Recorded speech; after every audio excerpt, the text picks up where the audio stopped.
sesungguhnya paling mulianya kalian itu adalah yang paling bertakwa. Kalau orang bilang keramat, keramat itu artinya apa? Keramat itu artinya takwa. Keramat itu artinya mulia. Nah, kemuliaan itu terdapat pada atau terletak pada ketakwaan.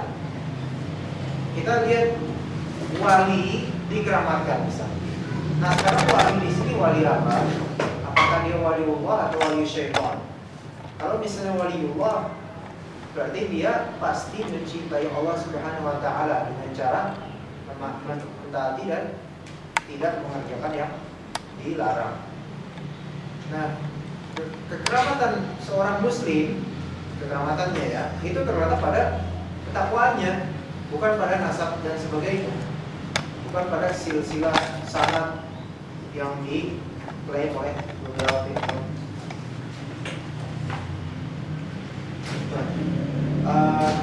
Fayurabbihim bil iman. Maka Allah Subhanahu wa taala mentarbiyah mereka dengan apa? Dengan keimanan. Seorang mukmin itu ditarbiyah oleh Allah Subhanahu wa taala secara khusus dengan memberikan ketenangan iman di hati mereka semua.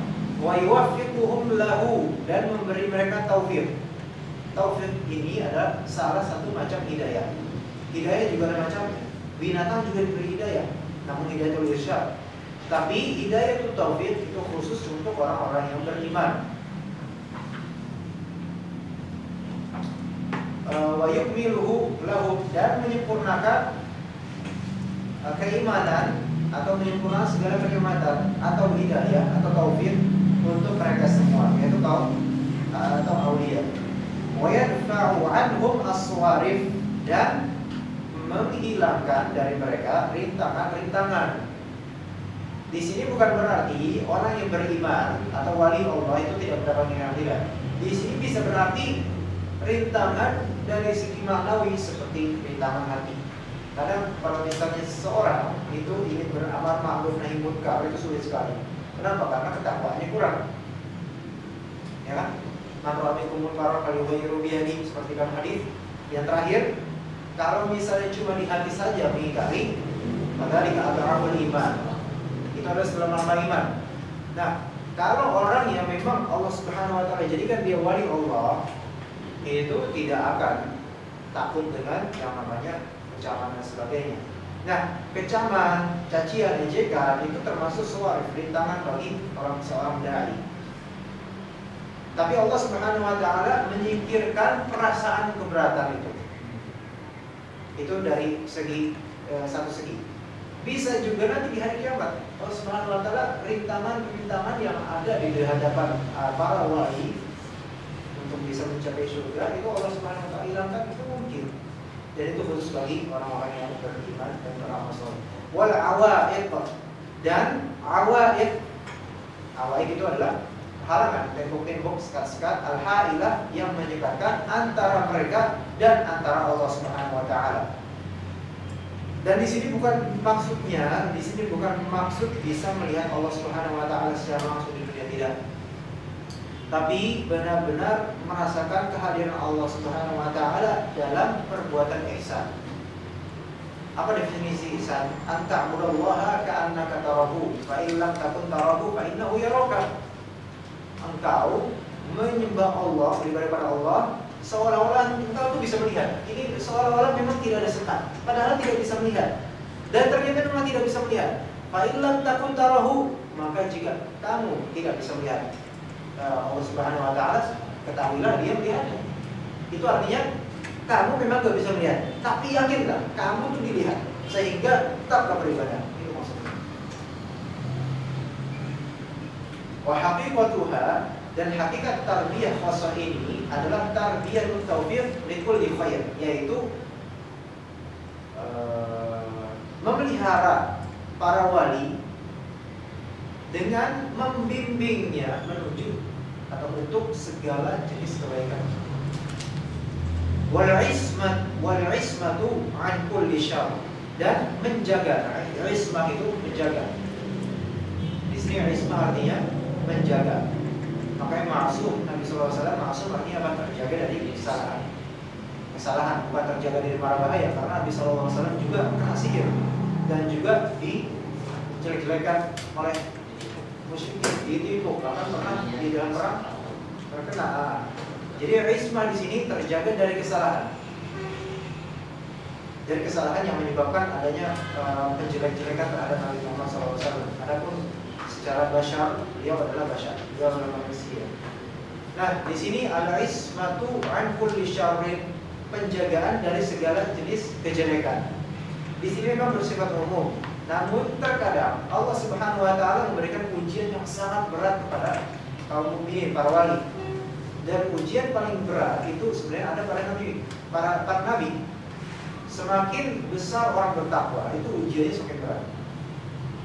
Nah, dan syaitan dari kalangan jin itu mereka tidak perlu menggoda kaum munafikin dan kaum kufar, tidak perlu, karena memang sudah begitu. Adapun orang-orang soleh, meskipun para setan dan hakikatnya takut, nah, tetapi mereka memang tugasnya, wazifahnya, wazifah mereka untuk menggoda kaum mukminin. Dan yang paling sebenarnya godaan setan itu yang paling susah itu godaan syubhat dibandingkan syahwat. Namun dilihat dari kondisinya, kalau seseorang miskin itu lebih dekat dengan syubhat. Kalau seseorang itu kaya dalam artian lapang hidupnya, itu lebih dekat kepada syahwat. Kalau kita lihat orang-orang kaya itu mereka hidupnya foya-foya, dekat sekali dengan syahwat. Syahwat itu mayoritasnya dua, imma syahwat perut, imma syahwat kemaluan. Di hadis innamal a'malu binniyat, hadis pertama apa yang Nawawi coba. Yang dimisalkan apa pertama? Perempuan, syahwat, kemaluan. Kemudian yang setelah itu apa? Untuk dunia yusibuha, dan dunia rata-rata orang itu nyarinya apa? Uang, kemudian akan menjadi makanan buat perut. Itu syahwat. Nah, itu untuk orang yang kaya. Adapun orang miskin lebih dekat dengan syubhat. Lebih dekat dengan syubhat. Miskin di sini maksudnya miskin harta dan kesulitan hidup ya, bukan miskin ilmu. Nah, misalnya pikiran untuk mencuri dan sebagainya, syubhat itu. Mau syahwat dia susah karena nggak gampang. Nyari apa? Mau makan susah. Mau berzina susah. Itu untuk dari segi harta ya. Adapun dari segi keilmuan, orang yang kaya akan ilmu itu lebih dekat dengan syubhat. Adapun yang miskin ilmu lebih dekat dengan syahwat. Coba orang yang pintar, bisa aja setan itu menjadikannya penuh syubhat. Lalu tahu kaum Mu'tazilah dan juga para filosofis, mereka orang pintar semua. Digabungkan dengan kita mungkin masih lebih pintar mereka jika mereka bergabung. Tapi syubhat isinya, mereka kaya akan ilmu, tapi setan menggoda mereka dengan memasukkan syubhat. Nah, orang jahil, mereka nggak perlu dengan syubhat-syubhat, tapi dengan syahwat biar hancur hidup. Karena dengan syubhat biar hancur ilmunya. Mana sekarang? Wa haqiqatuha tarbiyatu tawfiqi li kulli khair wal ismati min kulli syarr. Wa la'alla hadzal ma'na, dan seakan-akan atau mungkin saja makna ini huwa as-sirru, itu adalah the secret, rahasia fi kauni aktsari ad'iyatil anbiya bila rabb. Seolah-olah makna ini itu adalah sebuah kunci atau rahasia mengapa mayoritas doanya para nabi dengan lafaz Rabb. Rabbana atina fid dunya hasanah, ya kan? Dengan Rabb. Kemudian Rabbil firli dengan Rabb. Bukan dengan Allahumma ada. Allahumma ini a'udzubika min al-khubuthi wal khaba'ith dan lain-lain. Tapi mayoritasnya adalah dengan Rabb. Fa inna matalibahum kullaha dakhilatun tahta rububiyyatihi al-khassa. Karena apa? Karena hal-hal yang diminta oleh mereka itu semuanya masuk ke dalam kategori tauhid rububiyah secara khusus. Artinya, misalnya saya bilang apa? Rabbana atina fid dunya hasanah. ya Rob, berikanlah kami di dunia kebaikan. Nah sekarang memberi kebaikan itu sifat bukan sifat. Nah berkaitan dengan rububiyah Allah Subhanahu wa taala, dengan perbuatan Allah. Bukan dengan uluhiyah. Karena uluhiyah itu perbuatan hamba untuk Allah. Adapun rububiyah itu perbuatan Allah yang mulia dan penuh hikmah untuk makhluk. Itu bedanya. Fadalla qauluhu Rabbil Alamin, maka perkataan Allah Rabbil Alamin menunjukkan ala infiradihi bil khalqi wa tadbir, atas keesaannya. Infiradihi, keesaan Allah Subhanahu wa taala dari segi apa? Dari segi khalq. Khalq apa itu? Mencipta. Wa tadbir, pengaturan. Wa ni'am, kenikmatan. Wa kamali ghina, dan kesempurnaan kekayaannya. Wa tamami faqril alamin, dan kesempurnaan kesempurnaan butuhnya makhluk atau semesta kepadanya. Apa arti Allahus Samad? Segala sesuatu itu bergantung padanya, membutuhkannya, fakir terhadapnya, itu arti samad. Oleh karena itu seseorang tidak layak dinamakan somad, tapi Abdus Somad layak. Bikulli wajhin wa i'tibar, dari segala bentuk dan i'tibar, sudut pandang, point of view, bahasa Jawanya ya. Maliki yaumiddin sekarang. Al-Malik, apa tadi kalau misalnya ada pertanyaan di cari kertas aja. Malik yaumiddin, Malik singkatnya pemilik. Yaum, hari. Ad-din, ad-din itu apa? Agama. Hari agama. Pembalasan. Malik berarti pemilik. Yaum, kalau misalnya bahasa kita hari. Hari itu berarti menunjukkan siang. Nah sekarang apakah hari pembalasan itu ada siang atau malam? Malam tidak ada, kita nggak tahu. Jadi kita nggak bisa mengatakan Malik Yaumino berarti di siang hari. Nggak tahu sih. Kenapa nggak Maliki Lailidin? Nggak. Kita nggak mengatakan apa. Tawakuf seperti ini. Al-Malik, Malik itu apa? Kalau bahasa kita Malik itu raja, pemilik. Raja itu adalah pemiliknya.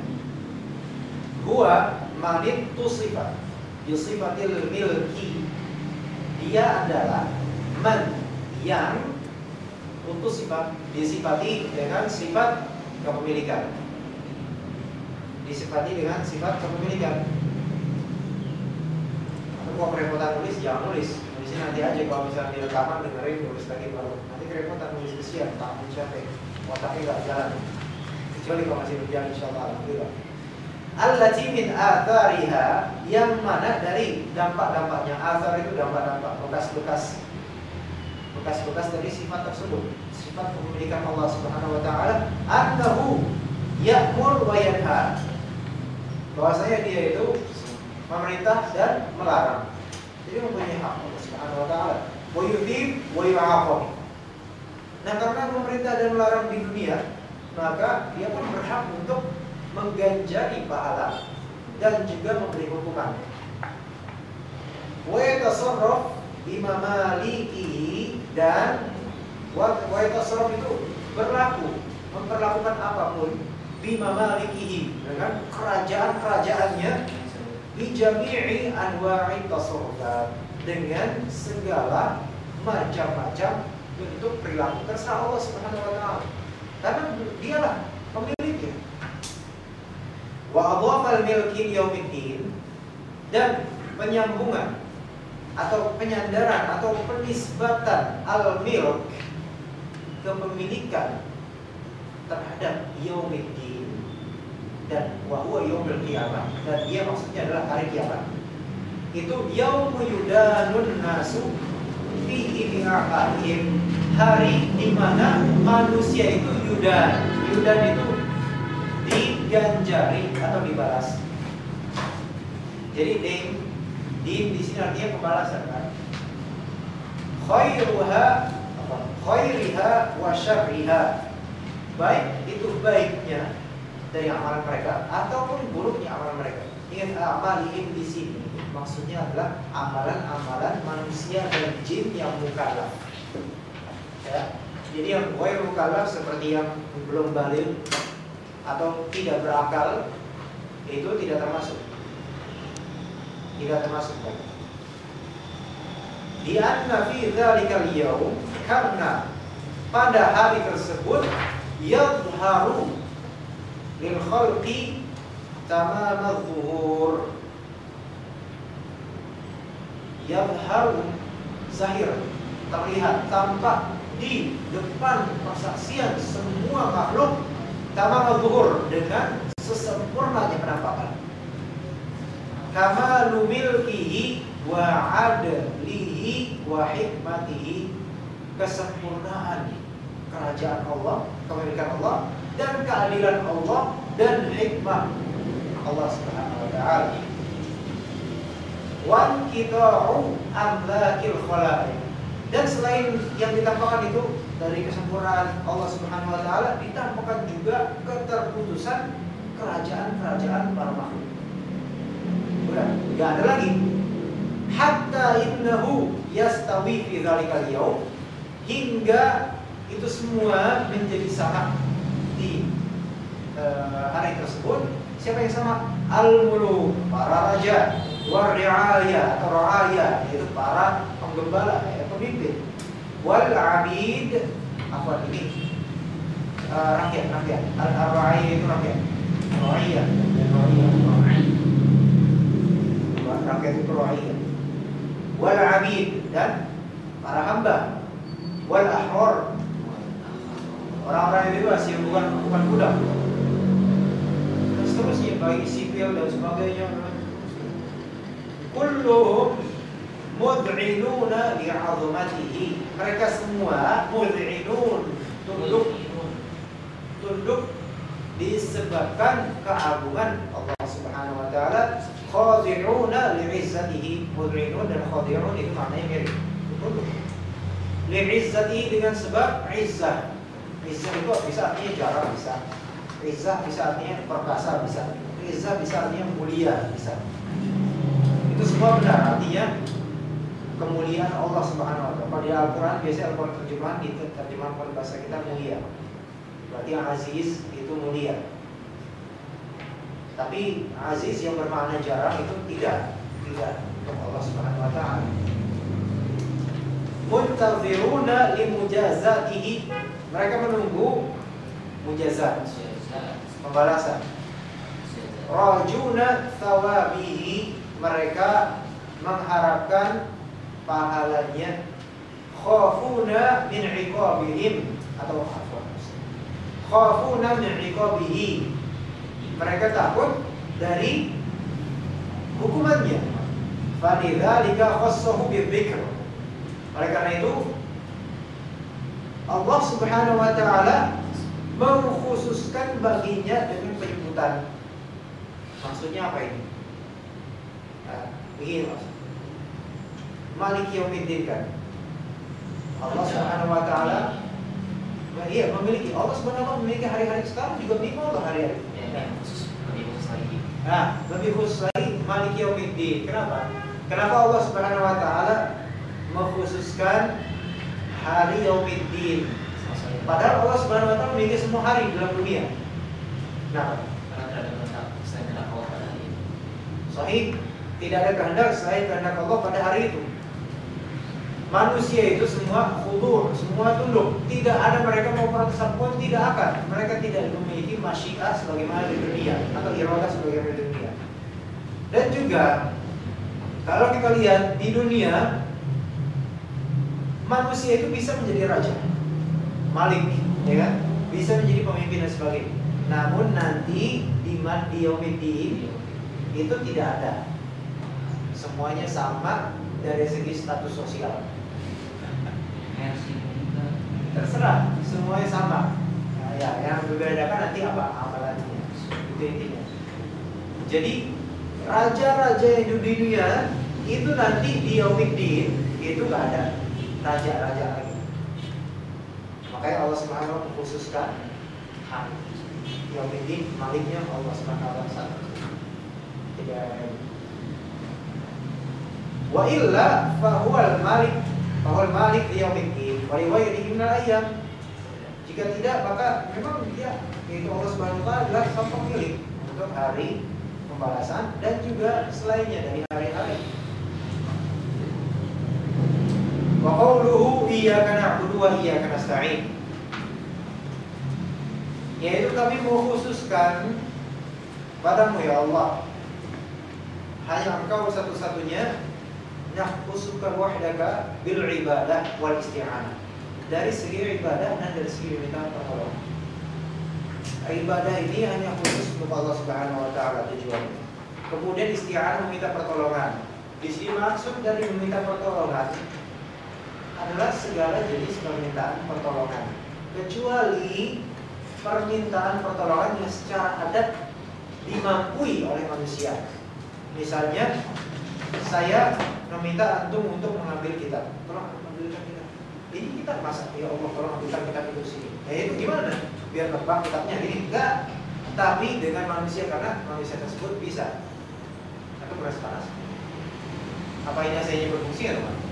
Berfungsi ya? Fungsi. Iya, berfungsi. Atau karena anak berbicara terus jadi berasa panas? Kepala mati. Oh enggak, karena sebelum subuh sudah selesai mati. Kepala panas. Lianna taqdimal ma'qul yufidul hasr. Karena begini, ini tidak usah diartikan, aku pahami saja. Iya karena aku ya kena sa'in artinya apa? Yang pada kalau misalnya Anda bilang, Mas Idris, Pak Idris, saya meminjam uang kepadamu. Dengan kalimat ini lain lagi, kepadamu saya meminjam uang. Beda kan? Kalau yang lafaz pertama itu umum, biasa. Tapi lafaz kedua seperti ada pengkhususan bahwasanya saya benar-benar mengharapnya. Kepadamu saya meminjam uang. Begitu juga dan iya karena abudu. Iya kah ini harus dia kan objek. Iya kah di sini objek. Kalau dalam bahasa Arab maf'ulun bih, predikatnya na'budu, subjeknya nahnu. Nah, iya karena abudu, kepadamu kami beribadah. Wa iyyaka nasta'in, dan kepadamu kami memohon pertolongan. Ini maksud dari mengedepankan ma'mul, yaitu objek, itu memberi faedah adanya pengurungan. Maksudnya apa? Pembatasan bahwasanya hanya kepadamu lah. Wa huwa itsbatul hukum al-mazkur. Nah, ini tidak usah diteruskan yang ini. Maksudnya ya kita tidak meminta, kita tidak beribadah kepada selainmu, kita hanya kepadamu saja. Gitu maksudnya. Kemudian paragraf seterusnya dan seterusnya, wal ibadatu, ini yang penting. Apa itu definisi ibadah? Ibadah adalah ismun jami'un likulli ma yuhibbuhu Allahu wa yardahu minal a'mali wal aqwali adh-dhahirati wal batinah. Ini harus diamalkan maknanya. Sampai antum wafat harus hafal maknanya, pegang terus maknanya. Ini definisi ibadah terbagus. Ibadah adalah ismun jami'un, nama yang jami' artinya menyeluruh, mencakup. Terserah mau yang mana, mau yang menyeluruh atau mencakup terserah. Likulli, untuk setiap, ma yuhibbuhullahu, apa yuhibbuhullah, yang Allah cintai atau sukai. Wa yardahu, dan setelah yang Allah cintai, yang Allah ridhoi. Wa yardahu, yang dia ridhoi, minal a'mal, dari amalan-amalan, wal aqwal, dan perkataan-perkataan, al-zahirah, yang lahir, wal batin, ataupun yang batin. Mohon maaf lahir batin. Nah, memahaminya insya Allah mudah sekali. Jadi ada beberapa perincian di sini, masya Allah, ini bagus sekali. Definisi ini Syekhul Islam Ibnu Taimiyah beliau tuturkan di kitab namanya kitab Al-Ubudiyah. Risalah Ubudiyah. Ismun jami'un li kulli ma yuhibbullah. Untuk setiap yang Allah cintai dan Allah ridhoi.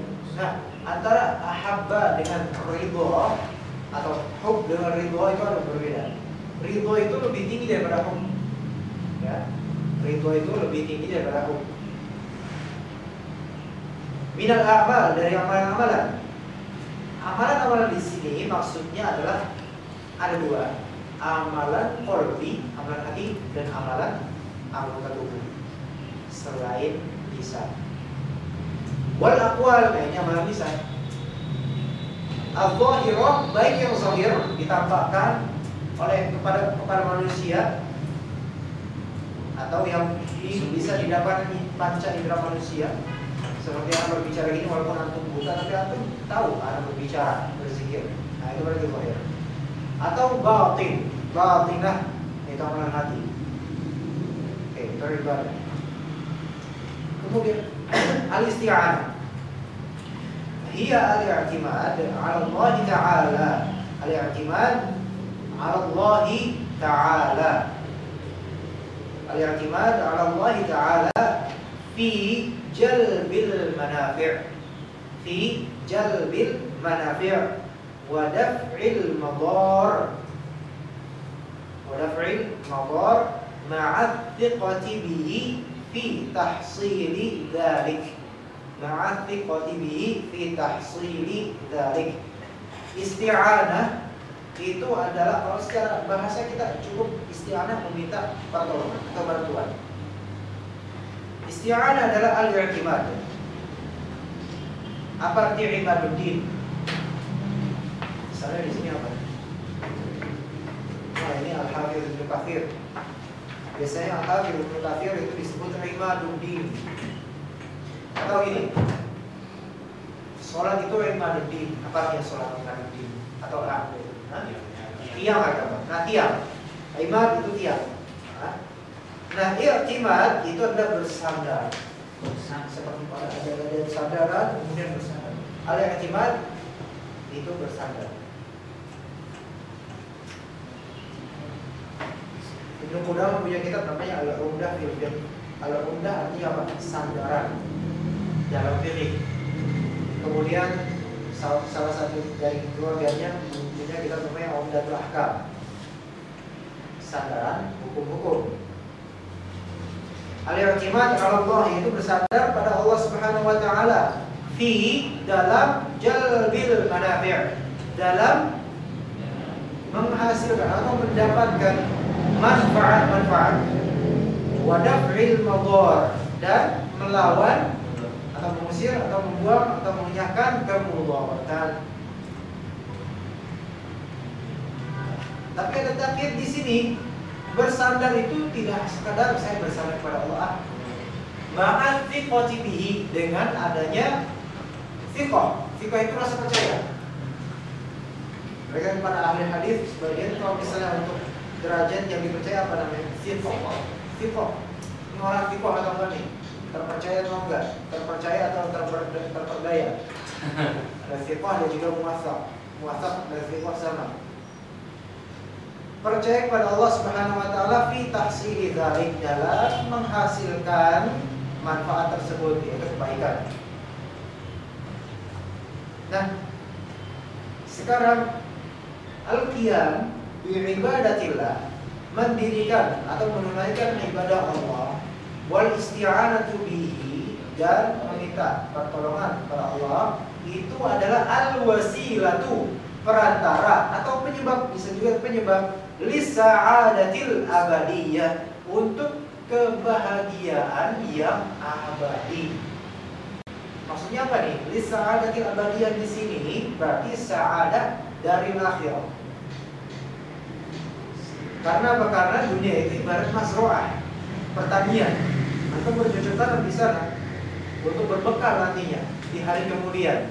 Nah, ketika antum sudah mempunyai perbekalan nantinya, walaupun berletih-letih bercocok tanam, kadang gagal, kadang dimakan hama, itu nanti kalau sudah punya bekal di suatu hari itu antum akan bahagia dengan perbekalan tersebut. Dengan di sini maksudnya disebabkan perbekalan tersebut. Wan najatu min jami'i syurur, dan najat selamat. Kalau itu firqah najiyah, golongan yang selamat. Nah, najat min jami'i syurur, dari segala jenis syurur. Nah, sekarang ada dua yang bertentangan di sini. Ada sa'adah abadiyah, ada jami' syurur, ya kan? Tadi sa'adah abadiyah berarti kebahagiaan yang bersifat abadi. Ini sebahagia-bahagia yang bahagia. Sekarang jami' syurur, segala jenis keburukan.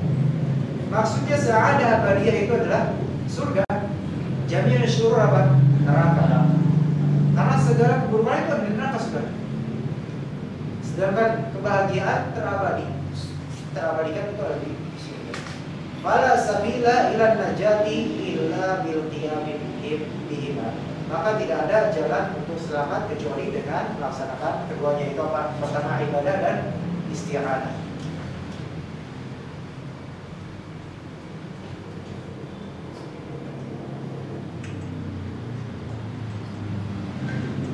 Kenapa kita disuruh untuk beristi'anah?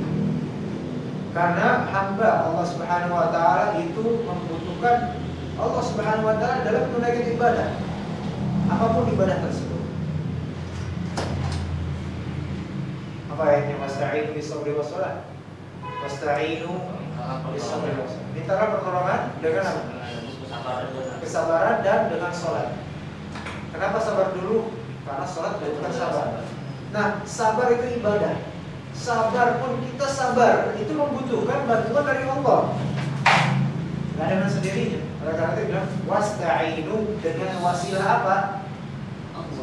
Sabar dan juga sholat. Minta pertolongan kepada Allah Subhanahu wa taala dengan kesabaran dan sholat, atau dalam kesabaran dan sholat dalam ibadah.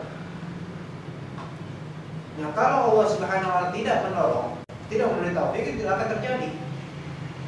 Tapi sama tidak berkenan itu apa? Ya, baik itu kebaikan atau itu namanya iroda kaumnya.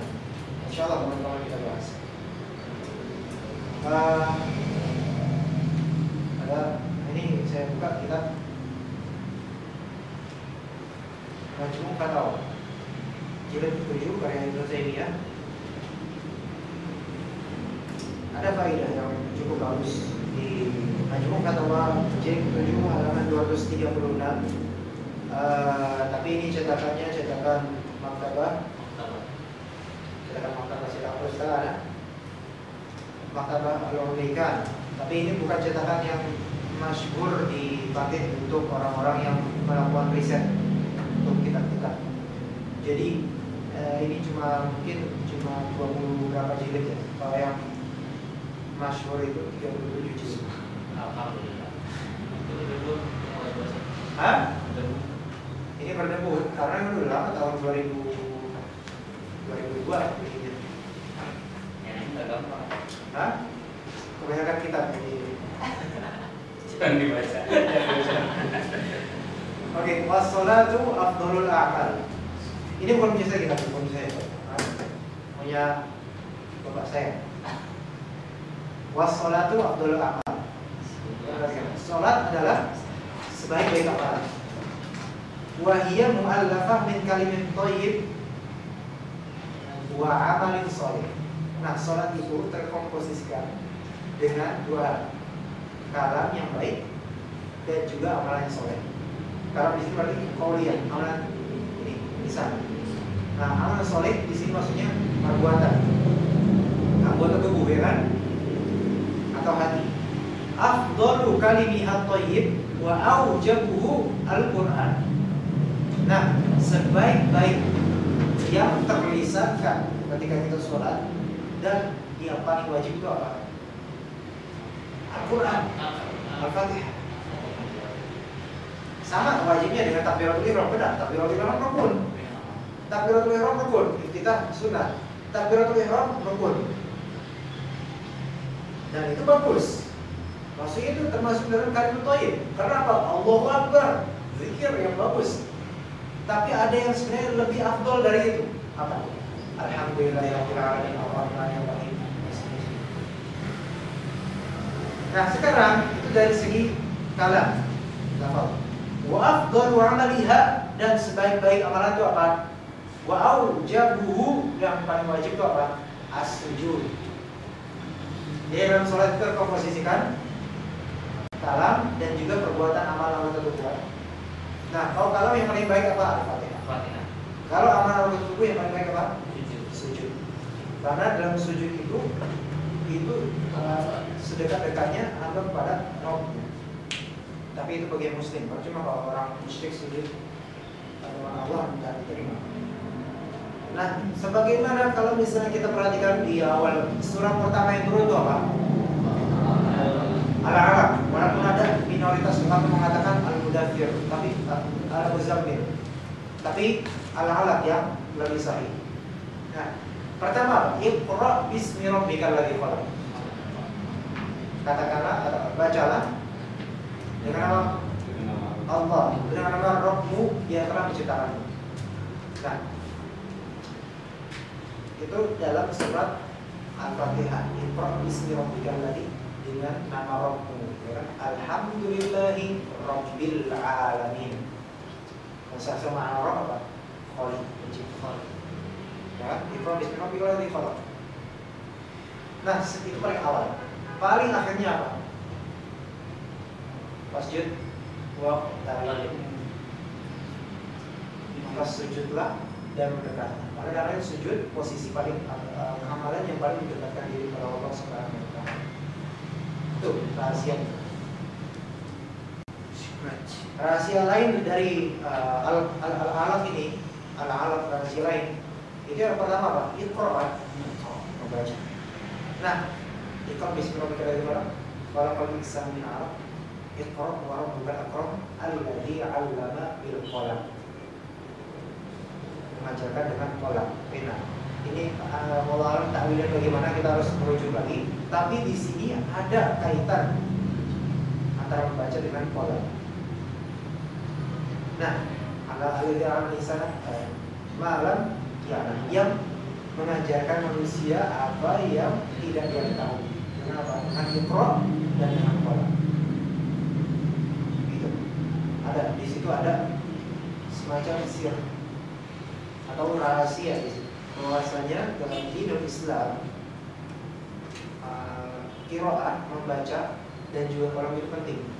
Makanya Allah Subhanahu wa taala menjaga Al-Qur'an ini dengan qalam juga, dengan mushaf Utsman dan seterusnya. Dan juga para ulama literatur ini dengan qalam, enggak ada tahun lain itu enggak bisa. Enggak mungkin. Walaupun ada ya diada-adakan. Nah, kemudian telah datang juga asar dari Hasan al-Basri diriwayatkan oleh Ibnu Majah, bahwasanya Allah Subhanahu wa taala menurunkan 100 kitab dan 4 kitab untuk para rasul, para nabi. 100 kitab dan 4 kitab. Dan Allah Subhanahu wa taala menjamak seluruh 100 kitab itu dalam 4 kitab. Menjamak ilmunya tercakup di dalam 4 kitab tersebut.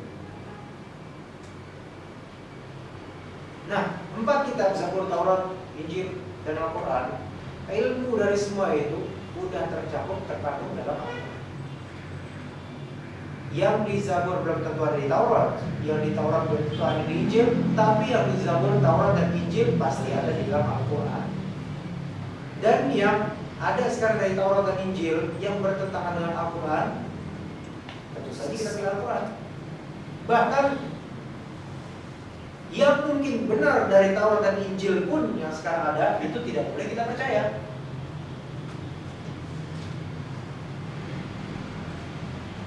Nah, dalam Al-Quran, ilmu dalam keluasan Al-Quran itu tercakup dalam surat-surat yang pendek.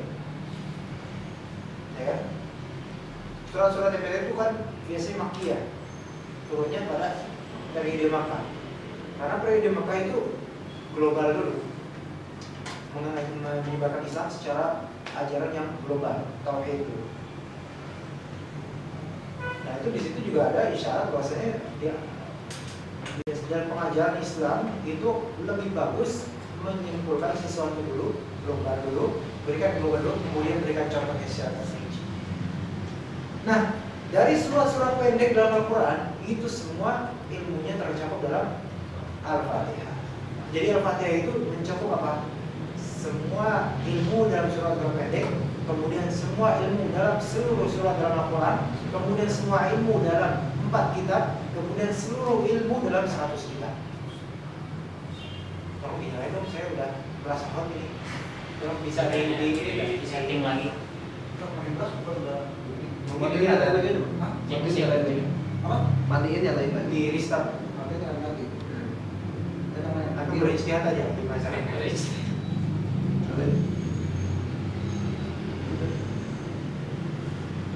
Nah, itu yang tadi itu masih ada lagi pengkhususan tertib. Masih ada pengkhususan lagi. Dari 7 ayat dalam surat Al-Fatihah itu tercakup di dalam Iyyaka na'budu wa iyyaka nasta'in.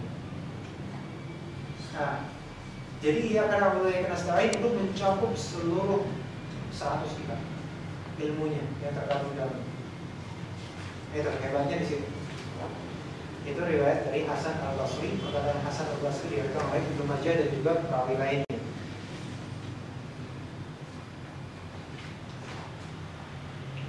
Ini dalam kitab Ibnu Taimiyah diriwayatkan, kemudian itu pun menginspirasi muridnya Ibnu Qayyim Al-Jauziyah, Muhammad Ibnu Qayyim Al-Jauziyah. Sekarang kita namanya Madarijus Salikin fi Manazil Iyyaka na'budu wa iyyaka nasta'in.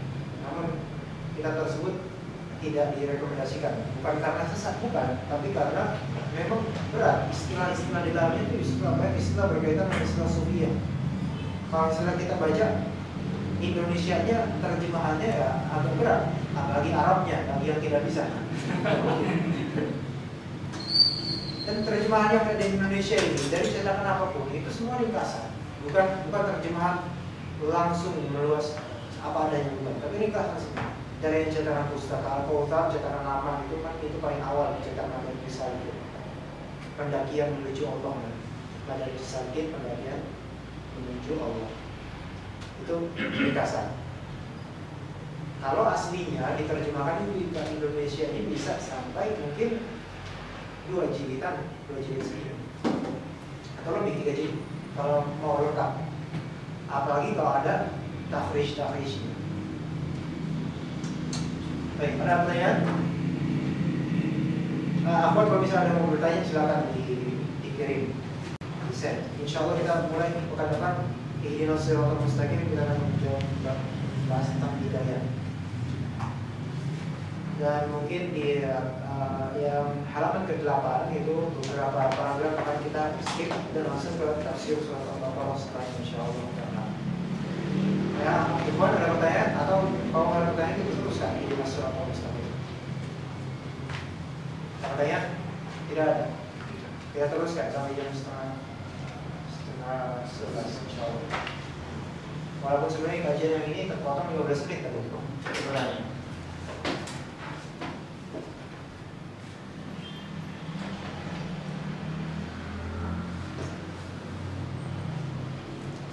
Tauhid mulkiyah itu apa?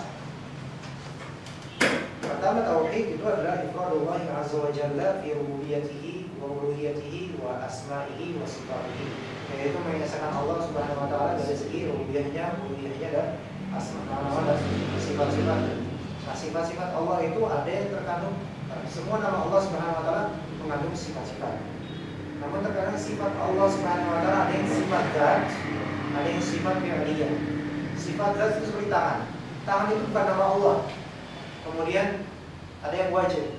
Nah, itu bukan nama Allah, tapi itu sifat Allah Subhanahu wa taala yang bersifat zat. Zat di sini bukan makna zat yang Indonesia, bukan. Tidak, jadi pakai D, zat. Ya, maknanya keesaan. Nah, kemudian sifat fi'liyah Itu perbuatan Allah Subhanahu wa taala. Di antara sifat fi'liyah ada yang menjadi asma Allah atau ada yang terisyaratkan dalam asma Allah seperti mulkiyah. Ya. Mulkiyah ini apa nih yang kepemilikan kan? Nah, jadi di antara nama Allah Malik, ya kan? Di antara sifat Allah adalah memiliki. Dan sifat tersebut, perbuatan tersebut berkaitan juga dengan tauhid rububiyah. Oleh karena itu tauhid mulkiyah adalah mengesahkan Allah dari segi kepemilikan. Nah, mengesahkan Allah dari segi kepemilikan itu sudah ada dalam tauhid rububiyah. Dan nama milk atau mulk itu juga ada dalam tauhid asma wa sifat. Jadi tidak, kalau misalnya nanti dikatakan tauhid mulkiyah, harusnya nanti ada tauhid rahmaniyah, tauhid rahimiyah, tauhid semuanya. Jadi lebih baik diringkas saja. Jadi tauhid rububiyah cukup. Wallahu a'lam. Takdir baik atau buruk yang sudah terjadi pada seorang hamba atau makhluk, apakah sudah diatur oleh Allah Subhanahu wa taala? Ini tolong akhwat ini besok-besok moga-moga jangan tulis SWT, tapi Subhanahu wa ta'ala secara lengkap, atau tidak menulis sama sekali, itu lebih baik daripada lagi menulis SWT. Karena SWT Subhanahu wa ta'ala pengagungan terhadap Allah Subhanahu wa ta'ala. Jika pengagungan disingkat, mengapa anti tidak meningkat nama-nama Allah sekalian? Ya kan? Hah? Disingkat SWT. Kenapa Rahman gak disingkat Rah? Rahim gak disingkat Rahim? Rahim. Jadi besok-besok tolong jangan tulis SWT. Walaupun sebagian misalnya ada ustaz-ustaz lain yang menulis itu, ya pikirkan dengan nalar sendiri lah. Pikirkan dengan nalar sendiri terhadap Allah Subhanahu wa taala. Gimana sih kita mengagungkan Allah dan Rasulnya dengan SWT, SAW, RA. RA itu Ra itu nama salah satu dewa untuk Mesir. Apa zaman Daud, dan sudah ada di lauh mahfuz. Kalau seorang hamba tertimpa musibah, apakah musibah tersebut atas keridhaan Allah Subhanahu wa taala? Ya, semua sudah tercatat di lauh al-mahfuz. Bagaimanapun juga sudah tercatat di lauh al-mahfuz. Bahkan nanti di hadis Nawawi itu sudah dicatat. Kita akan dapat apa saja nanti, masir atau tempat kembalinya surga atau neraka, itu sudah diketahui oleh Allah Subhanahu wa taala sebelum menciptakan kita. Nah, tapi itu bukan berarti kita ketika kita sudah tahu, sudah meyakini semua itu adalah qadar Allah Subhanahu wa taala dan qadar. Kita kemudian berpasrah diri atau berserah diri dalam artian kita tidak menunaikan apa yang diperintahkan oleh Allah Subhanahu wa taala dan menjadi larangan. Karena ini kerusakannya akan lebih besar daripada, dan mungkin syubhat sekali. Karena itu syubhat seperti ini dialami atau mungkin diperakarsai oleh sebagian ahli tarekat sufiyah, yang mana mereka mengatakan kalau misalnya saya bermaksiat seperti ini, nah ini takdir, saya mencuri, takdir, sudah takdir Allah Subhanahu wa taala. Kemudian saya berbuat maksiat apapun, ini berawal dari apa? Dari Yahudi. Dalam surat Al-An'am itu ya, kaum Yahudi pun, kaum musyrikin dan juga kaum Yahudi, mereka mengatakan, "Lau sya'allahu ma asyrakna." Andai Allah Subhanahu wa taala menghendaki, kami enggak bakal menyekutukan Allah. Tapi Allah menghendaki kita menyekutukan, ya udah. Berarti kita berbuat syirik, Allah sudah berkehendak. Nah, ini talbis, sesuatu yang menipu. Jadi apa yang Allah Subhanahu wa taala atur dari qadar, apa yang Allah inginkan, itu tidak menjadikan kita berpasrah diri sehingga kita tidak berusaha untuk menjadi lebih baik. Kalau seorang hamba tertimpa musibah, apakah musibah tersebut atas keridhaan Allah Subhanahu wa taala? Segala jenis musibah, penyakit, wabah dan segalanya itu semua atas iradah. Meskipun Allah belum tentu ridho terhadap apa yang terjadi.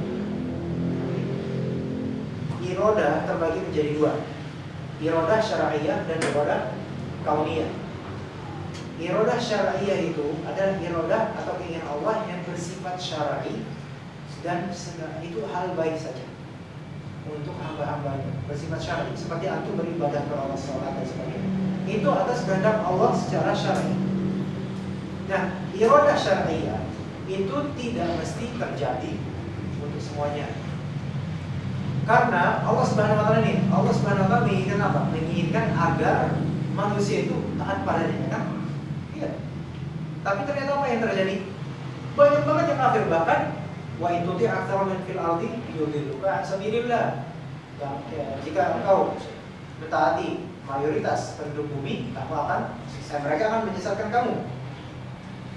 Berarti di sini iradah syar'iyahnya adalah Allah hanya menghendaki orang-orang beriman saja untuk beribadah secara syariat. Nah, ada iradah kauniyah. Iradah kauniyah ini ada keinginan Allah Subhanahu wa taala dalam pengaturannya terhadap alam semesta apapun itu yang terjadi. Baik itu baik, baik itu buruk. Maksudnya entah itu baik, entah itu buruk. Musibah dan sebagainya, kekufuran dan sebagainya. Ini semua iradah kauniyah yang mana tiap-tiapnya memiliki hikmah. Iblis dijadikan kufur itu memiliki hikmah. Fir'aun menjadi seorang mulhid, mengklaim dirinya Tuhan, padahal sebenarnya dia merasa ada Allah Subhanahu wa taala, itu ada hikmahnya. Kemudian musibah yang terjadi itu semua ada hikmahnya. Nah, segala keburukan itu bukan berarti atas ridho Allah Subhanahu wa taala, tapi atas iradah, keinginan Allah Subhanahu wa taala yang bersifat kauniyah. Nah, sekarang musibah yang menimpa kaum muslimin secara individual itu mayoritasnya adalah ujian. Namun musibah yang menimpa keumuman kaum muslimin, termasuk yang soleh di dalamnya, itu bukan ujian saja, melainkan adab. Melainkan adab. Yang kita dapatkan sekarang, orang-orang soleh kena juga gempa, orang-orang soleh kena juga banjir. Itu apa? Ya ujian, benar ujian. Semuanya ujian. Orang dapat kenikmatan pun ujian. Tapi itu juga sifatnya adab. Adab untuk keumuman ini disebabkan apa?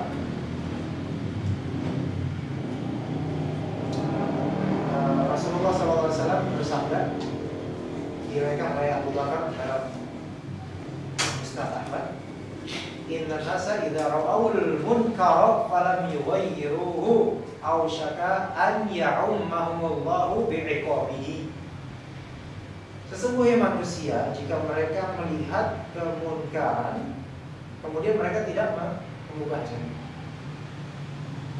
maka hampir saja Allah Subhanahu wa taala akan mengumumkan, menggeneralisir mereka semua dengan hukuman, baik itu solehnya.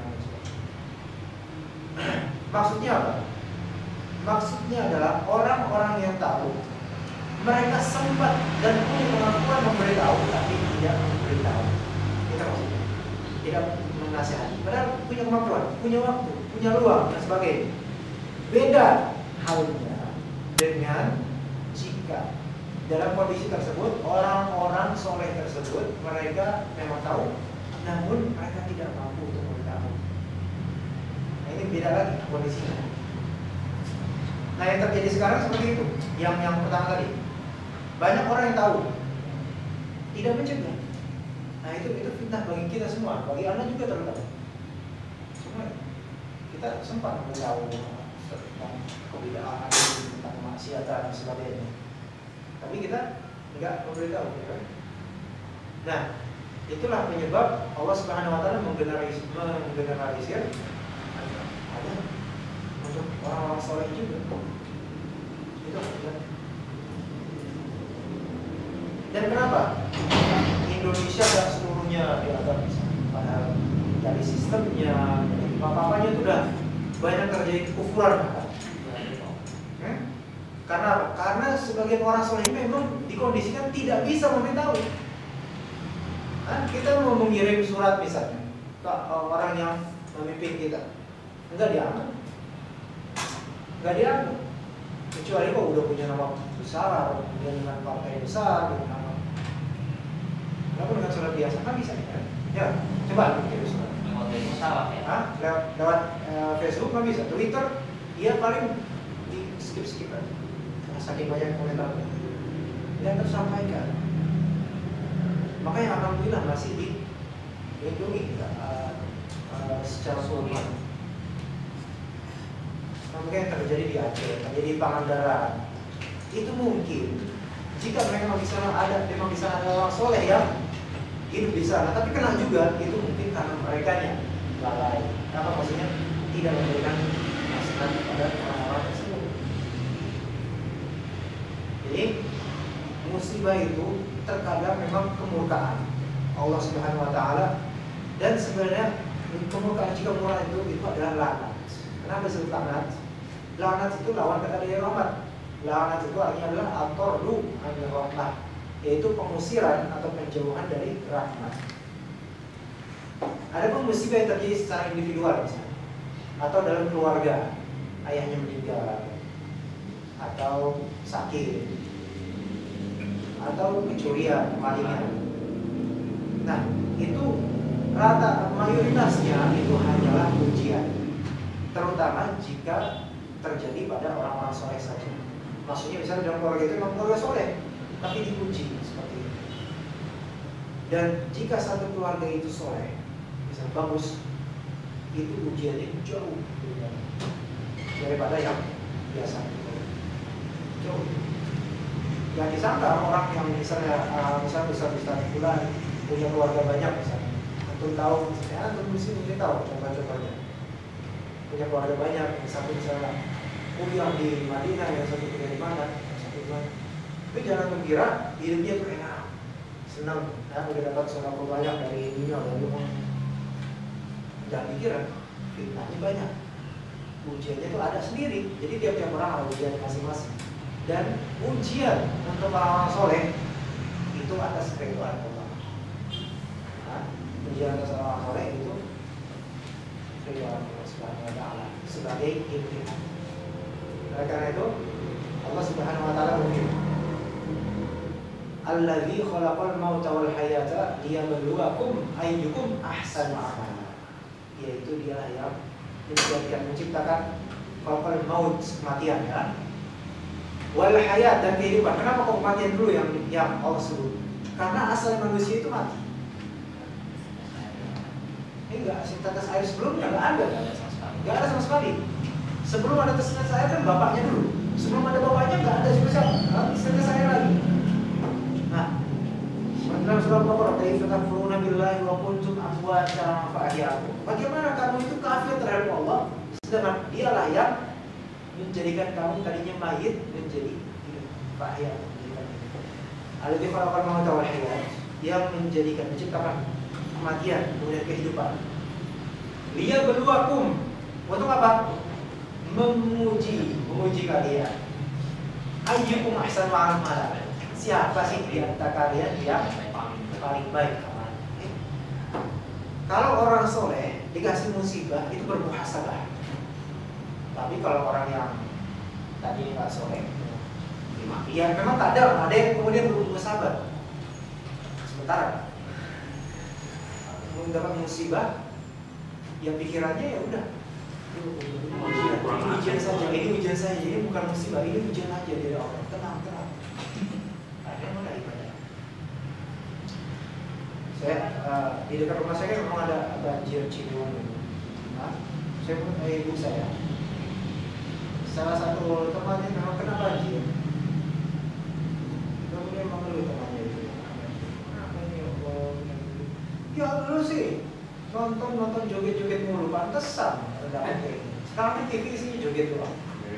Nah, joget doang. TV isinya joget doang. Orang-orang solehnya diam.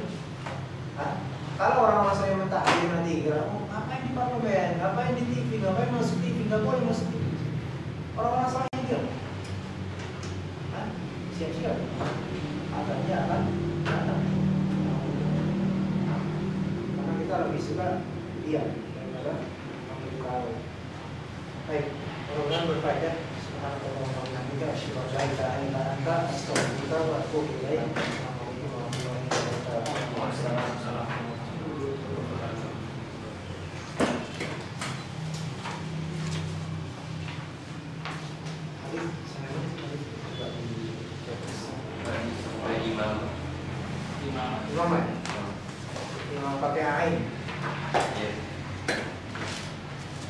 Drop lagi Maria.